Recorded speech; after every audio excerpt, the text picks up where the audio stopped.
You're listening to the B&H Photography Podcast.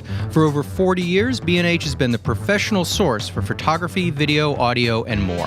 For your favorite gear, news, and reviews, visit us at bnh.com or download the B&H app to your iPhone or Android device. Now here's your host, Alan Weitz. Greetings and welcome to the B&H Photography Podcast. Our subject today is photojournalism, specifically the difficulties, dangers, and shifting expectations brought to the practice of photojournalism during the events of 2020. We're going to address the issue primarily from the point of view of a newspaper editor, and to that, John Harris and I welcome Danese Kenon, managing editor of visuals at the Philadelphia Inquirer. Along with Danese, we also welcome author, educator, and past guest of the show, Lauren Walsh. Lauren's new book, Through the Lens, The Pandemic and Black Lives Matter, addresses the challenges for photojournalism brought by the COVID pandemic and the Black Lives Matter uprisings of 2020. The book is a wonderful collection of interviews with noted photojournalists and editors, including Danese, who worked through the events of 2020 and are implementing the changes it has wrought. We welcome Lauren and Danese. Thanks. Thanks for having me. Happy to be here. Great to have you guys on the show. Again, welcome, Lauren, and welcome, Danese. Danese Kenon started her career as a photographer at the Democrat and Chronicle in Rochester, New York. From there, she took the role of photographer, multimedia journalist, and editor at the Indianapolis Star, and later plied her trade at the Pittsburgh Post-Gazette and Tampa Bay Times. Danese is currently the managing editor of visuals at the Philadelphia Inquirer and a professor of multimedia journalism. Lauren Walsh is a director of the Gallatin Photojournalism Lab at New York University. She's also the director of Lost Rolls America, a national archive of photography and memory, and is the co-director of Bio of a Photo, an in-progress documentary about two iconic photographs of conflict. Lauren last joined us to discuss her 2019 book, Conversations on Conflict Photography, and we are delighted to have her back once again on the show. And the link to Lauren's new book is in our show notes, and we'll get to that towards the end of the show. Let's start with that. Lauren, hey, welcome back. It's always good to have you here. Why this book? I know it seems a silly question, especially given the scope of 2020, but what were the seeds of this endeavor? Thanks for having me here. And I don't think it's a silly question. And that for me, the book started, in early 2020, not necessarily with the idea that I was going to actually be doing a book, but I'm based in New York City. And so we were a global hotspot. We were in lockdown and I was at home kind of watching the world change. And initially, it was the pandemic. And so in March and in April, I was hearing from friends and colleagues, photojournalists, that they were feeling hampered in their ability to fully document what was going on. And just to remind everyone, the early coverage of the pandemic, let's say in a space like New York, the photography really focused on masks, face shields, gloves. And one of the important things to document at that moment also was the fact that major cities were shutting down. So there was a lot of imagery of emptied out streets, right? New York City completely empty is a very strange thing and a thing to document. But at the same time, I was hearing from colleagues who were saying, why isn't there more coverage inside hospitals? Why aren't we seeing the more graphic imagery? Why aren't we seeing suffering? Why aren't we seeing death? And in New York, for instance, there were refrigerated trucks that were set up in various places in the city because there was such an overflow of bodies that they essentially had to create temporary morgues. And those were blocked off from photojournalists. So I was kind of hearing this conversation going on. And we can get into specifics if we want. There are some reasons why photojournalists can't necessarily just get access to a hospital. But nevertheless, there were these complaints that were swirling of the coverage is not complete. And we're really not showing the real true scope of how dangerous this pandemic is. And so that's March, that's April. And then May 25, 2020, George Floyd is murdered, and kind of there's a new shift in what's happening. And the United States, whether that day or the next day or over the next day, over the subsequent days, kind of explodes in protests. And at that moment, all notion of isolation and quarantine really kind of gets tossed to the side. And we had been so separated, and all of a sudden everyone comes together, right? And goes out, and not necessarily everyone, but many people are coming together and protesting. What I found really interesting with that was that these are the largest protests in U.S. history. But for the first time in U.S. history, a large number of photojournalists were facing requests from at least some set of protesters to not create documentation where you could see protesters' faces. And I find this very interesting, right? Because part of what gives a protest its power is its visibility, right? The more coverage there is, the larger it is, the more powerful it is as a protest. And so for protesters to say to photojournalists, don't take pictures of our faces, that was new. It was a new step in the conversation. So these kind of two things were happening at once, right? This access and lack of visibility with the pandemic, and then kind of everything out in the streets with the protests, but some protesters not wanting to be visible.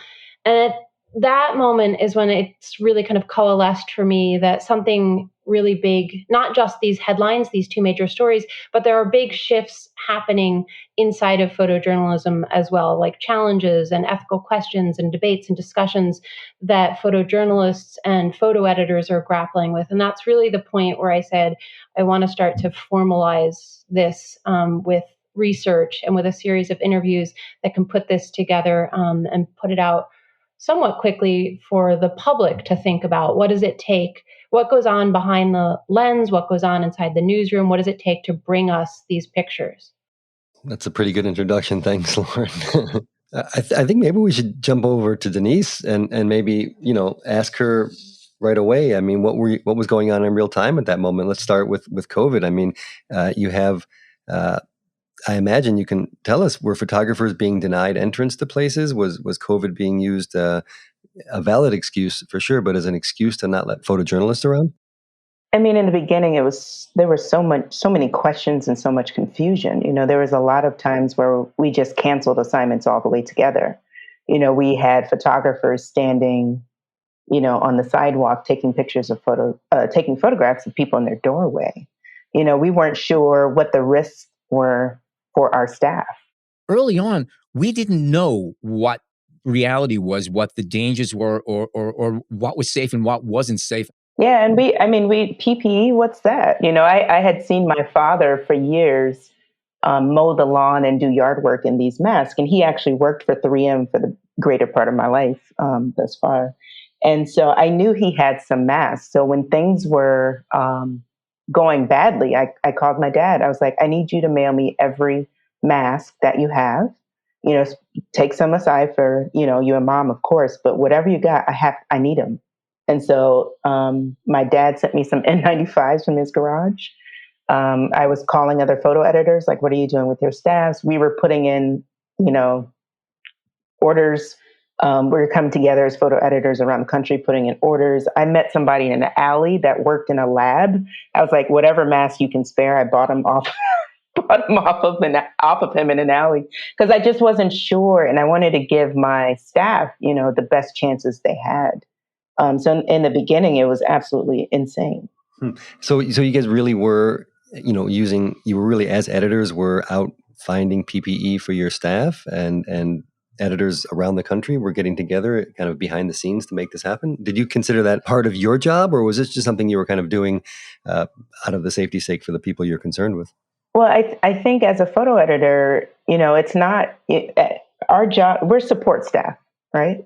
we go through images, of course. We do sequencing and we talk about imagery and all of that kind of stuff. But we want our photographers, our photojournalists, whoever we have, to be and do their best selves, whatever that means. And if they need protection, so it's not up to anybody else. They need it right now. During those times, there was no time to say, hey, can I have somebody from admin write me a check? I need to get PPE. No, they needed it that day. And so we did what we needed to do to get them some protection. And were you sympathetic, say, to photographers who just did not want to work at that point? I mean, did that happen? Did photographers come to you with a request to say, you know what, I just need time. I have, a sick father or something, and I just don't want to take any images that are going to put me at risk. And were you able to accommodate those requests? Later on, so in the beginning, even though there was a lot of confusion, no one said, I can't do this. As we started to figure out how contagious it was, and people did have, obligations they had at home, which completely respected. So I'm fortunate to have a larger staff, so we just put them on rotation, or we chose assignments that would not engage with people very closely. So, for example, the empty streets. Okay, no problem if you don't want to photograph this. I need some Philadelphia as it's empty at sunrise or whatever. So there's plenty to do. And really photographers are a different kind of people, as you know. You have to pull them off the street. And so there was a time when, we're doing research on this pandemic, and at some point I said, listen, we're going to put everybody on a week rotation on the photo desk, which they hated. But the goal was to give them some rest, because we know that if you're tired, if you're exhausted, your immune system has less protection, right? So I wanted to make sure they got rest. And that was the only way I could think to rest the staff, was give them a week on the desk. They didn't like it, but. What was the normal cycle? So the normal cycle is we had an assignment editor, and he did all of that.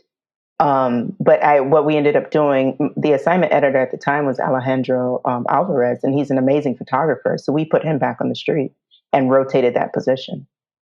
Going into not necessarily the streets, but into like hospitals or any of the hot zones, you didn't know what was safe and what wasn't safe. Okay, it looks safe, but maybe it isn't, because the virus is invisible.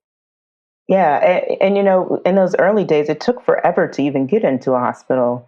But we got a photographer and a videographer in there. And then after they were done with their documentation, we pulled them from interaction with anyone for at least 10 days. So it was like, okay, if you go into a hot spot, a hot zone, you're not going to photograph the little old lady, making masks. Like you're going on ice for a week. And it's not punishment, but we also have to think of the people who we're photographing. We don't want to become weapons as well and become carriers.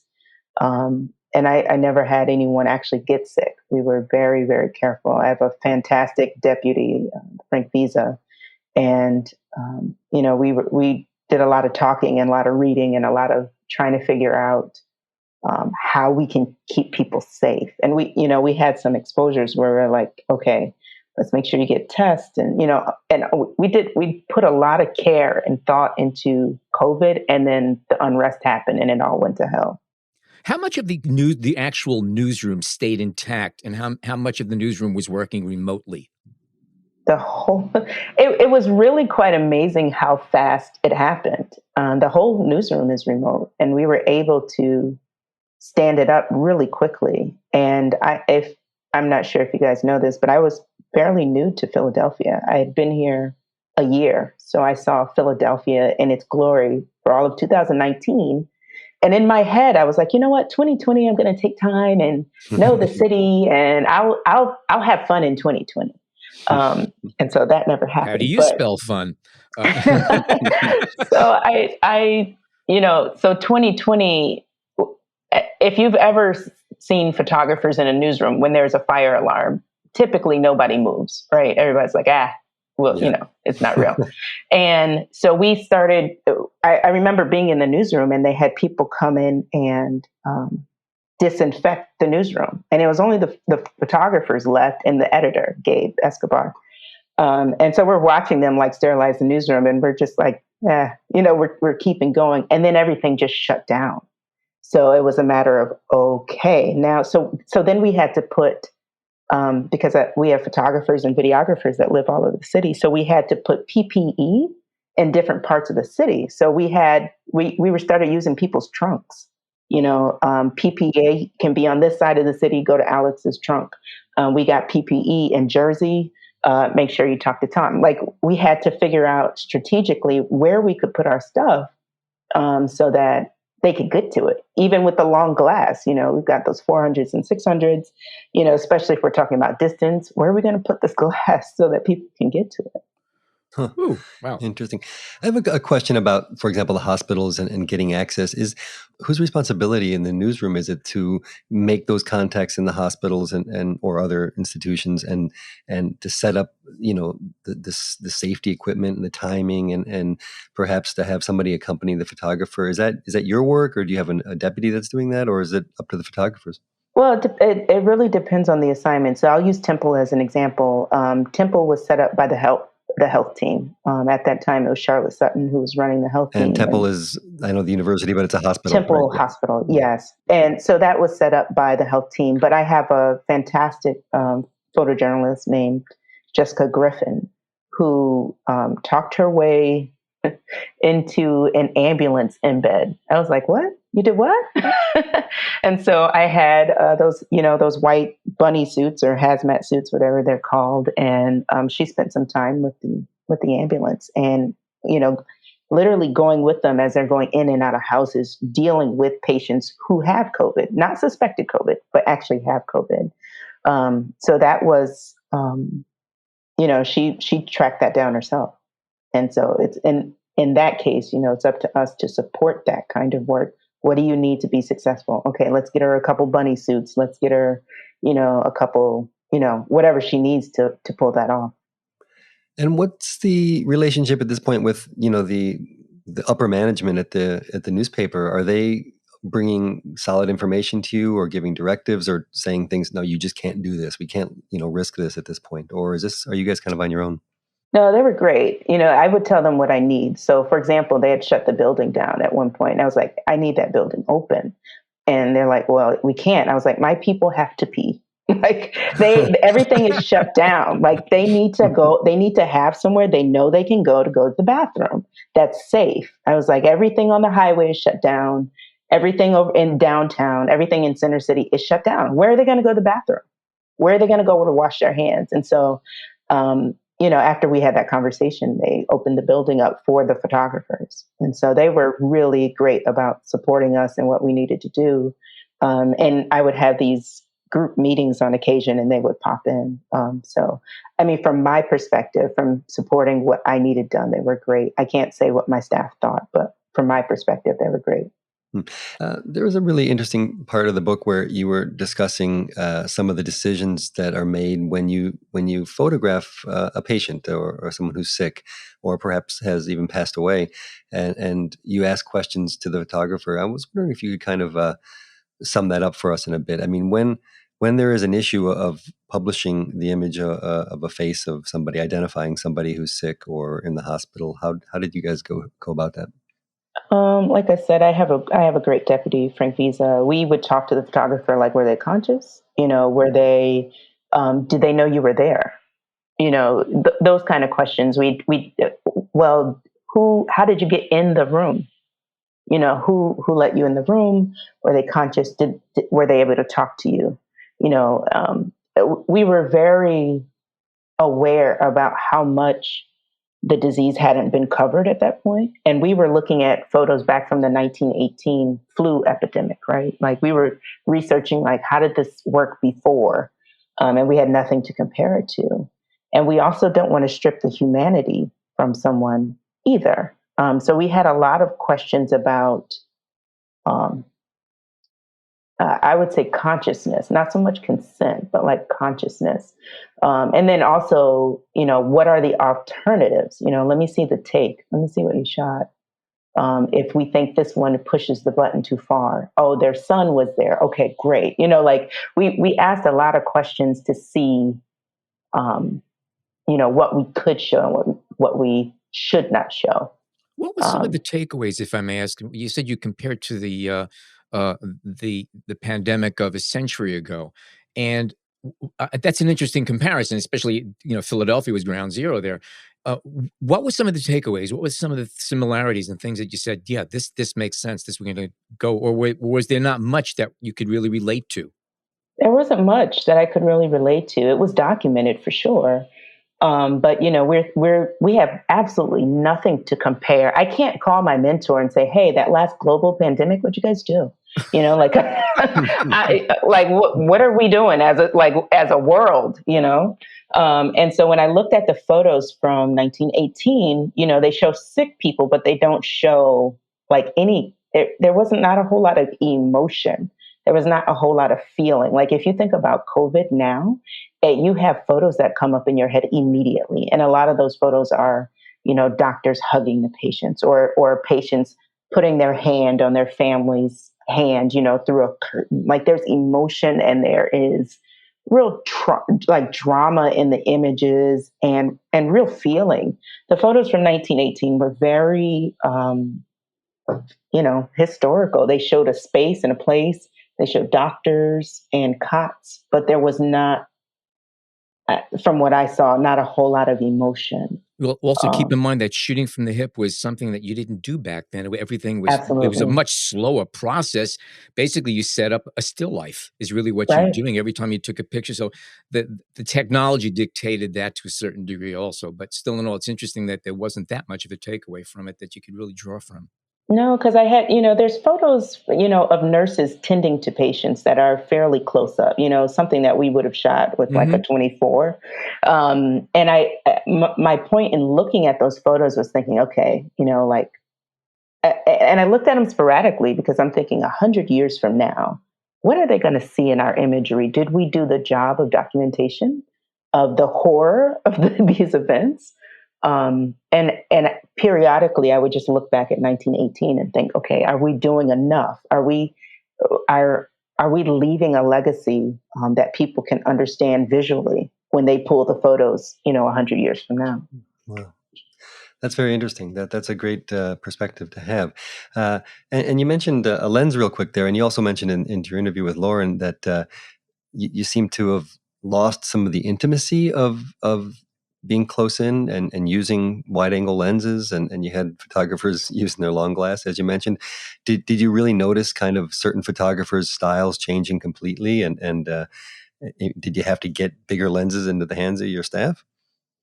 Definitely. I mean, some of that photographers are fearless, and it's a beautiful thing, but it's also very scary in some senses. And if they could have gotten near the people, they would have. But in the beginning, there was so much unknown. So I remember a photo from David Mieletti in particular was it's a young child in a window. And David is very good at, getting in and embedding himself in a situation. It's a young child in a window who was immunocompromised and was just scared to, parents didn't want them to go out. They were scared to go out because who knows, we're still learning about this disease. Ordinarily, David probably would not have, if he could have gotten closer to them, he would have. So yeah, their styles changed. They did what they could. And they still did an amazing job. It was just different, so this is a sports town. Philly is a sports town.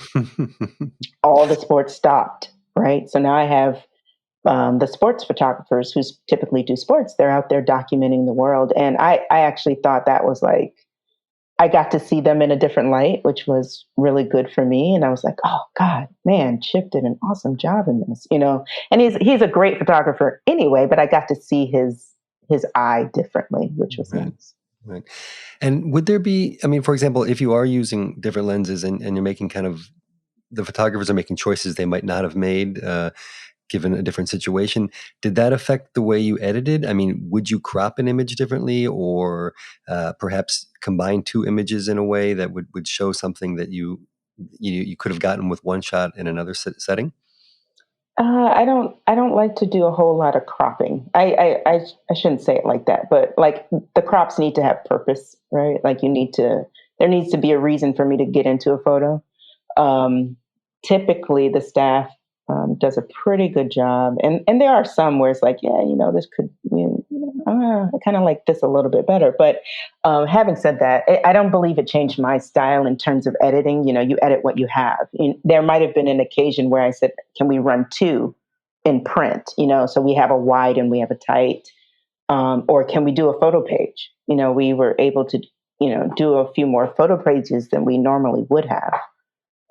So those kind of decisions where I wanted more instead of less. And I wanted to be able to do some kind of sequences in print so that the print readers could get more of a feel of what the photographers experienced that day. And Lauren, maybe we can wrap up the first half of the show with a question for you. And I want to get back to the book. I read the book, of course, and what I took away from it was as something that Danese is mentioning, just kind of the fearlessness and the pride that the photographers and the editors are taking in their work at these really difficult times. I mean, how would you summarize, your conversations and the reaction you got from your photographers and the editors that you spoke to, just regarding the difficulties of 2020? I would agree. There's everyone I spoke to in the book has a very strong belief in the fundamental role that journalism serves in a society, and I do think that's it's a guiding belief, and it helps. I think even when times get really tough, or even when you have to pivot in the moment and react. But we can. I hear it in what Danese is saying right now, right? Like everything is volatile, everything is shifting, and we're moving forward no matter what. I think what was interesting for me with this book is, and I'll put it in context of my last book, which was really about the photojournalistic coverage of conflicts. And the premise of that book was, what does it mean to be a kind of American or Western audience looking at conflicts far away? And here I sort of spun that 180 and said, now the conflict, it may not be an official war, but these are two major kind of crises. And I didn't just look at it within the United States, but there's a pretty heavy emphasis in the book on what does it mean to cover a kind of conflict or crisis right at home. And that was something that was very interesting when I spoke to at least the American photojournalists, that this was impacting them in a different way because it's right here at home. 2020 was also an extremely dangerous year for photojournalists. A number of organizations have said it was a year that saw kind of unprecedented attacks against photojournalists in the United States, it's also new. It's not a ranking that I wish we had achieved in the United States, but we are now there, right? We're now considered kind of one of the dangerous countries for journalism, and not necessarily dangerous in the way it is in other spaces where journalists face kidnapping or death threats or death in and of itself. But there was a lot of harassment, a lot of new challenges that seeped in 2020, and so that was also kind of a takeaway for me, was that journalism is under threat. And we really, one of the goals with the book is the better we can understand what photojournalists are doing to get these pictures for us, and the better we can understand the role that journalism really serves, I think the better served we all are. Okay, we're going to take a short break. We come back more with Danese Kenon and Lauren Walsh. Stay tuned.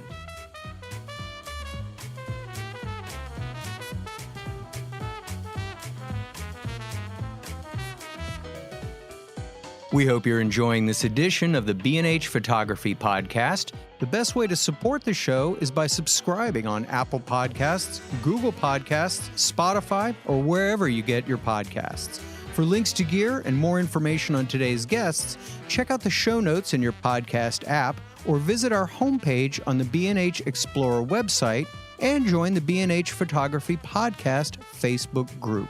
And now, back to the show. Okay, we are back and joined by Danese Kenon, the managing editor of visuals at the Philadelphia Inquirer, and Lauren Walsh, author of Through the Lens, The Pandemic, and Black Lives Matter. Danese, if I may ask you, in March and April, photographers are getting accustomed to an enforced distance and no public events, and then May 25th, George Floyd's murder and a drastic turn. What were the conversations about on how to cover these huge crowds and stay safe? And then you've also got the COVID aspect to it. What were the directives coming down from the newspaper or from wherever? It was interesting. I remember being on a walk that day, May 25th, with a friend, and I asked her, "Hey, did you see that thing in New York?" Because if you remember, the New York birdwatcher incident was that weekend or close by. She asked me if I had seen it. I said, "No, but did you see that thing in Minneapolis?" She was like, "No." And I was thinking, I said, "That's not gonna." I said, "That's not gonna." I said, "That's gonna be a problem. Like that's gonna come this way." And I remember watching the country burn. I remember it, but it hadn't hit Philly yet. And I was thinking to myself, remember, I'm new. I was thinking, is this really the city of brotherly love? Like, is it going to skip us? Because it was popping off in Chicago and Boston and DC. And, we had seen this as a newsroom. So we started making preparations. So Saturday morning after George Floyd was murdered, I went into the newsroom. It's a beautiful day. And I was pulling out the bulletproof vest. And I said, well, I'll pull out their stuff in case they need it, So I pulled out all the bulletproof vests we had at the time, which weren't many, and some helmets. We had some riot helmets. And I put, their helmets, maybe a little snack. I just laid out all their stuff. And so I remember putting a note in the channel like, okay, you guys, if you need it, it's here. If not, not. And I remember and I had some masks in my pocket. So I walked by where it started and I saw some writers there and I said, hey, you guys need masks. And so I was handing out masks like candy and I was like, all right, I'm going home. And I remember it starting out to be very peaceful demonstration. It was very quiet. And then we could see, I work off of 2 screens, so I could see it live on my screen. All hell was breaking loose. Can I ask, what are the screens? Are they videographers that you have on site that you're looking at? Or no, I was looking at TV. I was looking at the helicopters. I live in the city, so I live maybe 2.5 miles from work. And so I'm watching it live. So I'm watching the helicopter's perspective. And I start seeing smoke. I'm like, that's not a good sign. And this is from Center City? This is from Center City. Okay. Mm-hmm. Yeah. And so it's, I can't even remember how many people we had there. We had 4 or 5 people perhaps. And it just started going to hell real fast. And next thing you know, there was a cop car on fire. And there was, there were people taking down the statue of Frank Rizzo. Like it was unbelievable. And I don't think I really started talking about it. Like, I don't even think I really even processed all of that. I think Lauren was the first person who asked me about it, and I had to take a minute. I was like, because it was unbelievable to watch, And so we have a text thread going because typically when we do large events, there's a text thread. But then, we didn't know where our people were. We knew they were there, but we didn't know where they were. And were you getting photos sent in already at this point? I mean, are they coming in hot and heavy, yeah, photos are coming in hot and heavy. We're in huddles. We're all remote at this point, so we're in huddles with the newsroom. One of the photographers, and this went well into the night. So one of the, I think once the night fell, I was like, oh God, it's going to get worse. So one of the photographers called and said, I've been attacked and they took my stuff. I was like, okay. I was like, get out of there. And so after I hung up with them, another photographer called and said, my arms are burning. I said, okay, get out of there. So it was a lot of, they got hurt on that first day, badly. This is all on the first day. Yeah. Yeah. And so, so it was that. And then that kind of pattern, that kind of pace just seemed to go on for 3 or 4 days. And so we had another photographer robbed and assaulted. And so, and were photographers ready for this at all? I mean, I know you put out helmets, and actually, I'm curious, where did you place these helmets and bulletproof jackets? Is this in the newsroom, or did you have in the newsroom? Oh, in the newsroom. This is in the newsroom because at that point we had it open for them to come in and get what they needed to get. Gotcha. And despite that, did everyone, were they used, or at least immediately? No, because everybody at the time was thinking it's a protest, and so they didn't use it. And it was just chaotic, and even the photographer who was robbed, I think he was still using his cell phone. I'm like, sir, Get out of there. And so it was that kind of vibe where, photographers want to document what is going on. And we have a great relationship with our Kenon rep, Tony, who is amazing. I called him. I said, hey, they broke his stuff.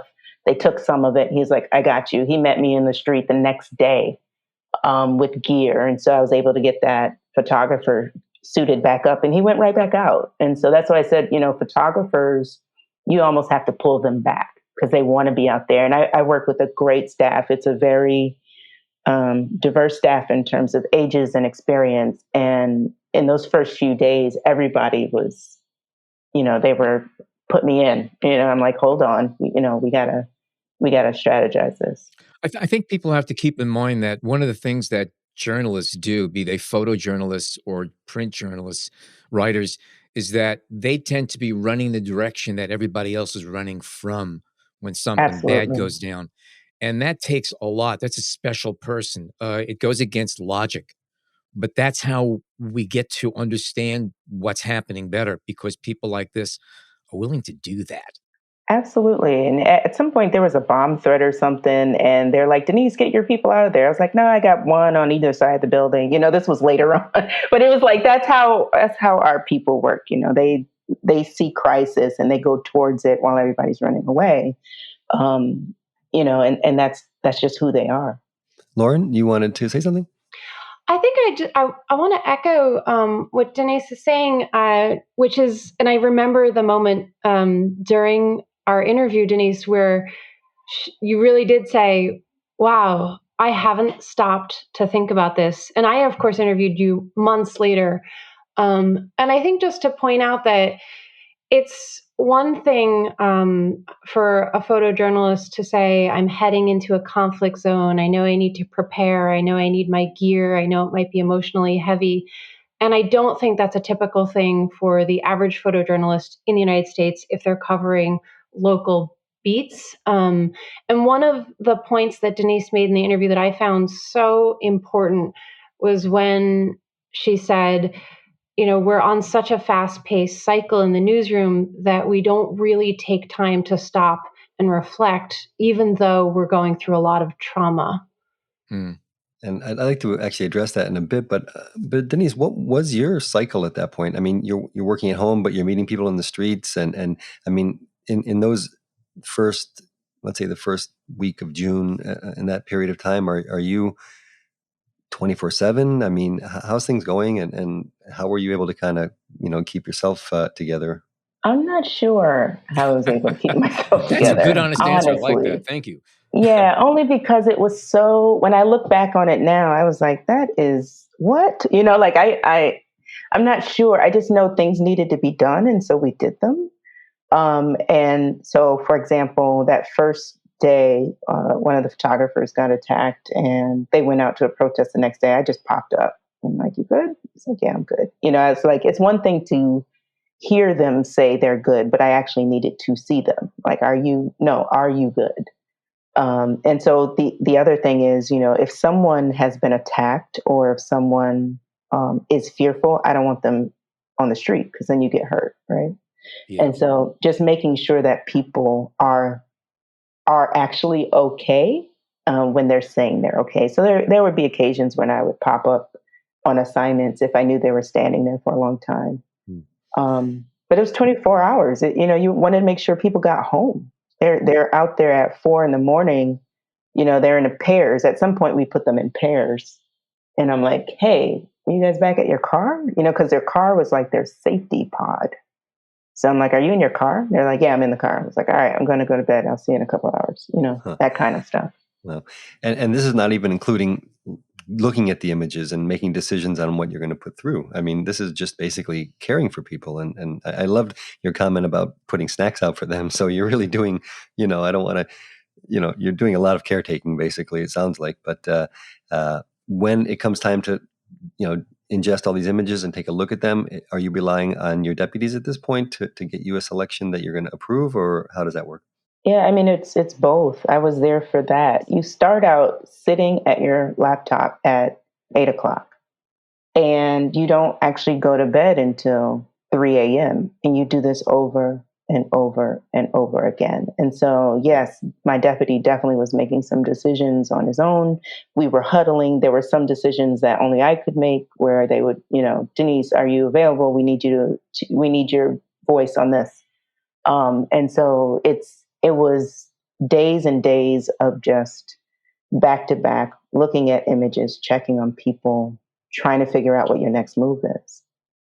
So there was no real rest. We did a really good job of resting the staff, but we did not do so good in resting the people behind the scenes. Gotcha.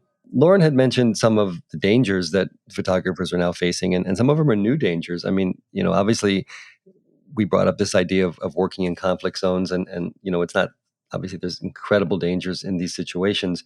But some of the things that surprised me when you're talking about, protesters refusing to be photographed or demanding even violently that they're not photographed. And then in some cases, even online attacks. And then there are, I read in your book that, protesters and others are, I wouldn't even call them protesters necessarily, but people who are looking for trouble are posing as press.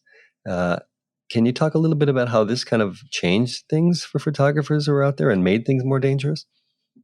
Yeah, I think so. The landscape in 2020 nothing was, let's say, entirely new, and has probably happened in the US before, and certainly has happened in other places. I think it just all happened all at once at a very magnified level here. And so just to pick up on one of the examples you touch on, one of the photojournalists I interviewed referenced covering protests in Portland where some of the demonstrators who were particularly volatile, let's say, in their actions were writing press on their clothing or identifying themselves as press by a way of trying to kind of cloak themselves or shield themselves from police, because traditionally there's an understanding that press is at a protest, let's say, and they're not activists and they do get access and the police are not there to push them around.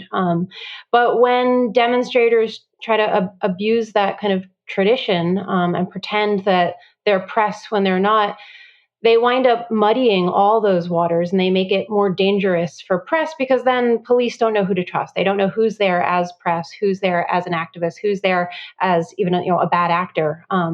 So the Spencer Platt is the photojournalist who talked about that. And in the end, he said he didn't have too many bad scrapes with police, but he did get kind of pulled aside a number of times and had to show his credentials because of situations like that. It's not unlike the Red Cross. They're in war zones quite often. The Red Cross vehicles, or they imitate them or something like that just to do that same thing. They're going under a false protection. Yeah, the idea that there was once a neutrality, right, that was respected, whether it's Red Cross or journalism, and people who are now kind of trying to present themselves as that neutral being when they're not really. Yeah. And Denise, if somebody asks a photographer not to photograph them or to, later ask that their image not be used, I mean, do you take those inquiries? Do you even listen to that? How do you react, and what do you tell your photographers to do? My photographers are pretty seasoned, and so they, in some instances where it was dangerous to take someone's, photograph, where they were like physically harming them, they moved out of the way. But we didn't, there was no like, can we blur these faces? We're not doing that, right? We're trying to show the document what is actually happening. I really looked at the 1918 photos as a guide of like really wanting to document everything that's happening for historic, this is, I hope to God I never see another global pandemic, but the one we have, we need to document it. This kind of unrest, we need to document it. There were plenty of protesters there who wanted to be included in every way. And so they did get some, and, they were, physically pushed around, but they were able to overcome that and document the city of Philadelphia. I find it intriguing that people are going out to make public expressions. They're protesting or demonstrating, call it whatever you want, but you're out in a public place making a public statement because you feel strongly about something. I don't think you have the right to turn around to a reporter or a photographer and say, don't use my face, don't take my picture. I can understand under certain circumstances, but generally speaking, if you're there, you're making a statement, and the job of the press is to report what's happening in the world and people making statements. If you don't believe in what you're talking about, don't be there. That's my feeling about that. And again, that's under most situations. There are exemptions to this, I'm sure. For sure. And for them, I would say, that is what the staff did. There were a few exceptions, and most of those were bodily harm, right? You got somebody standing over you, threatening you and spitting in your face and carrying on. That's a different conversation.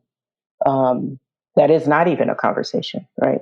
That's bodily harm and threats. And also, you've got to consider too, we took them from a completely protected space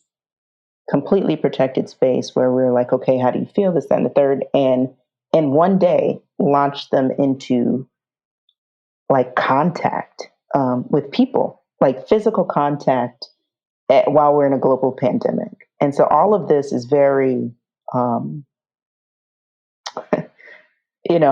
one point I was like, they're all out there documenting the unrest. They've all been exposed, and so you're taking from this space of very, very protected to now they are in the crowds. They are documenting the thing. So it was all very unreal.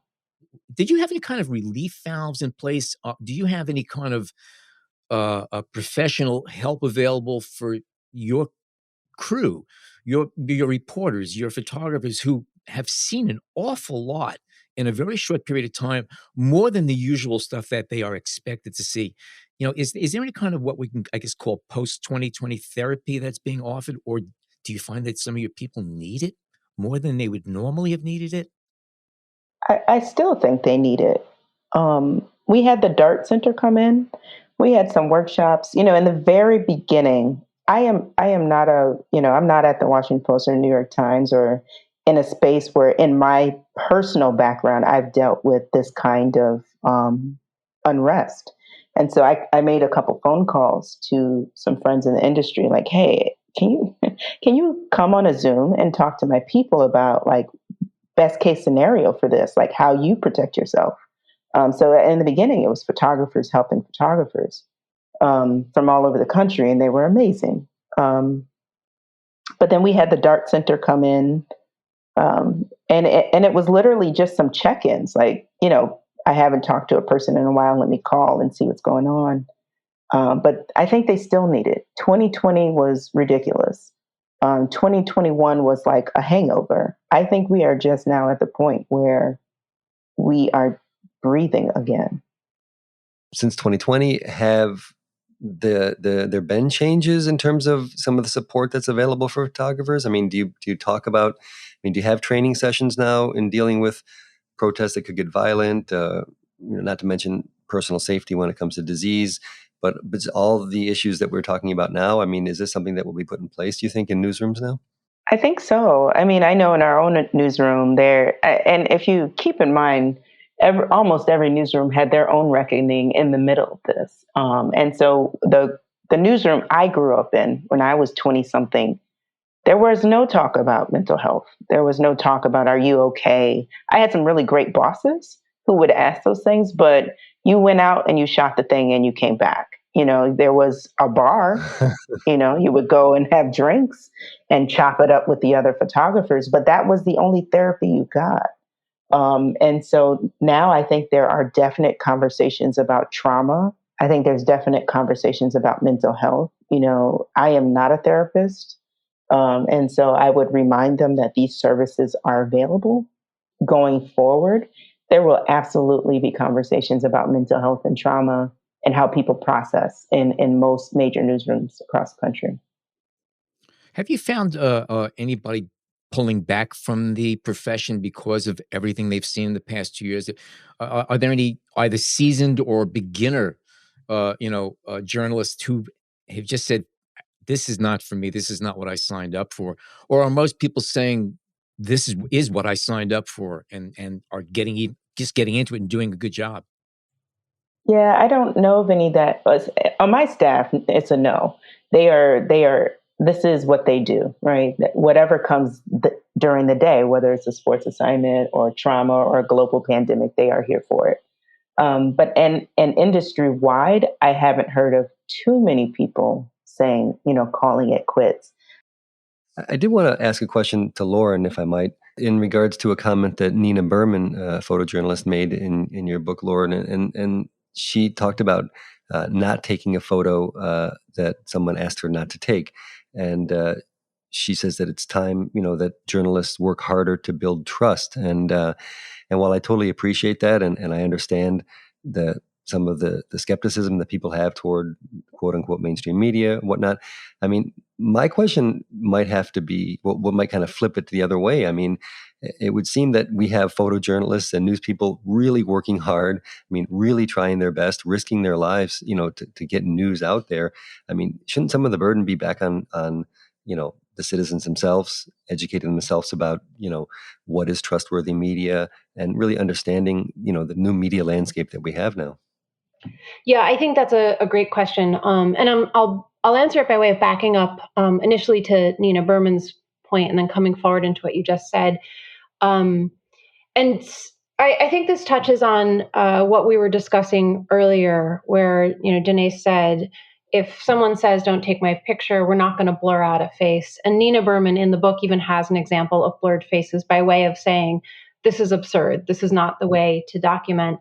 And at the same time, she is also saying, but if people ask me not to take a picture of their faces, I'm going to take their considerations into account. And she knows that she has a legal right, if she's standing in a public space, to take the picture of protesters.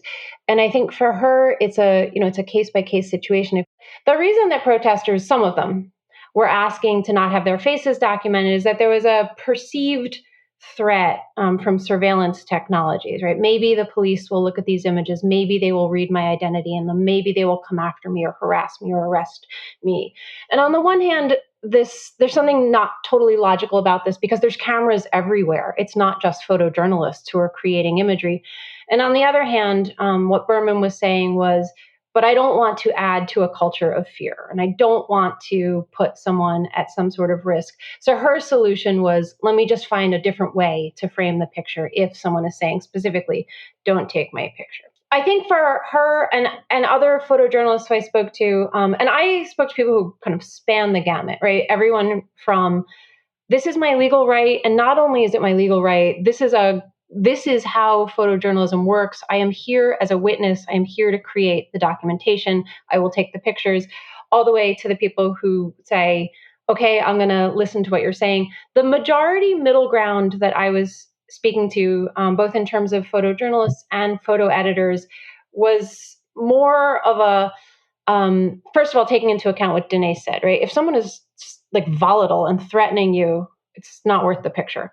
And then if you're taking a picture of a large crowd, and of course it's not possible to go and get everyone's permission and consent. But if you're taking a picture that is maybe more in the style of a portrait, right, or it's got one or two or three subjects, not necessarily asking for consent, because photojournalists don't need consent, but trying to have a sort of tacit conversation, right? Your credentials are visible, or even, if you've taken a picture and there's only, let's say, 3 subjects in the frame, asking the subjects for their names, which in a way gives them the ability to not give their names and kind of not give consent. And, then it becomes the individual photographers or the photographer plus editor or the publication becomes a kind of decision to be made. Do I use this image? Do I not use this image? But I think, to me, it was just very interesting that this conversation was happening at all. And Danese has been referencing the 1918 flu images. And I think we can also think about like the 1960s and civil rights protest imagery to have another kind of historical angle on this. And that, this don't take a picture of my face wasn't part of the conversation. And part of what makes some of that imagery so extremely powerful, at least in my opinion, is being able to see faces and read emotions in people's expressions or their eyes. And I don't think it's the majority of protesters who were demanding not to have their pictures taken, but I still just found it fascinating that this was coming up as a question.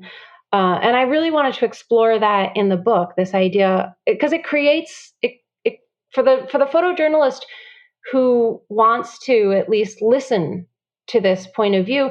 It complicates the job, right? You can't just take the picture because now you're weighing all these potentially hypothetical in the future scenarios. If I take this picture, will it have bad ramifications? What do I do?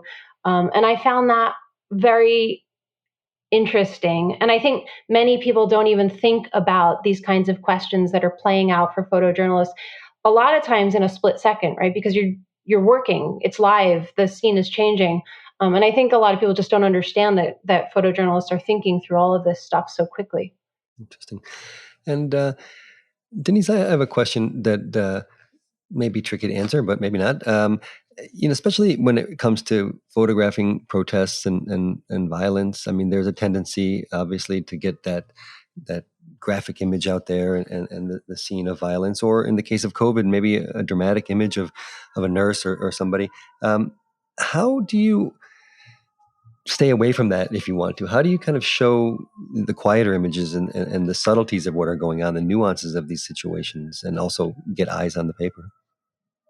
I mean, I think it's a blend, right? And I think that is unfortunate to have photo editors, but it is really looking at the body of work, because we definitely need to get those photos out there that are showing people getting attacked, and showing the scene and destruction, and also the protests and the quirky things that happen in a protest as well.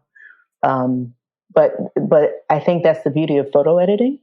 There's sequencing and then there's rhythm. I like to think about photo editing like music. I like that.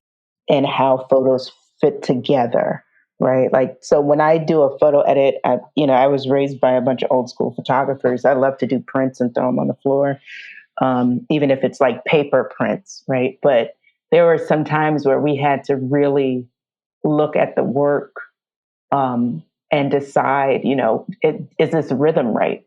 Are we telling the story completely? And there were some times where we would go back in the take and look, for maybe something they missed. So that's the beauty of photo editing. There's a lot of newspapers across the country who don't have photo editors, and I weep for them because you need somebody to help you put some of this together, especially if you've been out in the fray for hours upon hours. But we're seeing the body of work from everybody. So we're developing a different kind of song. We're developing a different kind of music and flow because we've got the night shift, the day shift, and we're putting all this together, and trying to make a comprehensive visual narrative. So you show both. You need space and room to show both. Can I add just a little comment? I love listening to what you were just saying. And the bottom line is that if you could take 100 of the world's most accomplished musicians and put them into the finest theater production house they can play in, but there's no conductor, it's going to be a mess. And that's exactly what you're doing.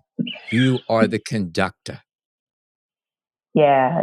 I've got great people. I've got great talent. And it's a matter of looking at the body of work. We talk about, I teach at Kalish a lot, and, we talk about that exercise. And it's really sad when you hear, especially from young photographers, they don't have an editor. They don't have anybody to look at their work. And I had some really, really good editors when I was coming up, to always say, like, where's the scene setter photo, Denise? I need a detail, and I find myself sounding like them now.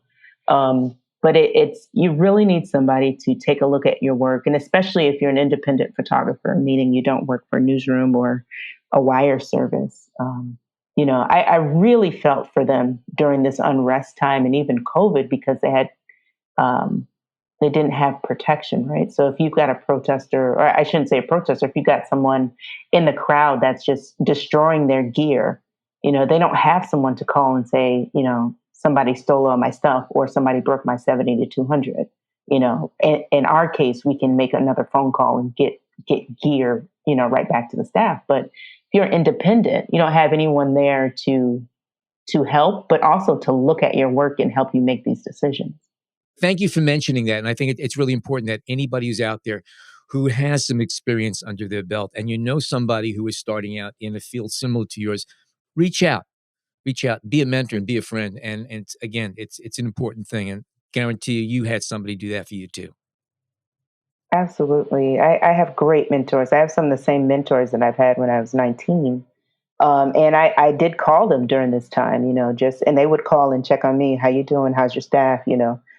But I love history and I love old photographs. So, just thinking about civil rights imagery and protests of the past, really studying that work, looking at how people documented and how it's transitioned in the last few years. It's really important to always go back to the work, always go back to the story. Are we doing history a service, right? Are we documenting what it was really like in 2020 and 2021? And I think that's for me, that was the perspective I tried to keep. This work lives beyond us. And we owe history. We owe history to document it correctly and accurately. Yeah. Well, won't argue. All right. Danese, Lauren, thank you so much for joining us today. It's been a very interesting conversation, and I'm sure they'll be developing as we go along because the world has not calmed down since 2020. Lauren, where can people catch up with details about your book and other things going on right now? You can get the book direct from the publisher, which is Routledge.com. You can get more information about me and the book at my website, which is laurenwalsh.com. And all of this will be in our show notes, all of these details. And I do suggest following up. There's some great, great work in there. Danese Kenon, a newbie on the show. It was no, sir. It was terrific having you here. Your insights are wonderful, and you're definitely the perfect person for the job that you have. If people would like to catch up with work that you've done and things that are going on in your world, where can they go to? They can go to theinquirer.com. I'm a big fan of the Kalish workshop. I'm a big fan of photo editors. And, I'll see you on the Twitter app. I'm on all the social media stuff with my name. And I just wanted to say that I'm so proud of the photojournalists, the industry. They did such a marvelous job. Well, no one's going to argue with on that one. And again, thank you so much, both of you, for being on the show. Great conversation. I'm sure our listeners enjoyed it. I know that we did here. If you love our show and would like to make sure you never miss an episode, all you have to do is head on over to Apple Podcasts, Google Podcasts, or wherever you snag your favorite podcast and type B&H Photography Podcast, hit enter, and exhale. It's that simple. And we can always be found on the B&H Explorer website. On behalf of John Harris and Jason Tables, thank you so much for tuning in today.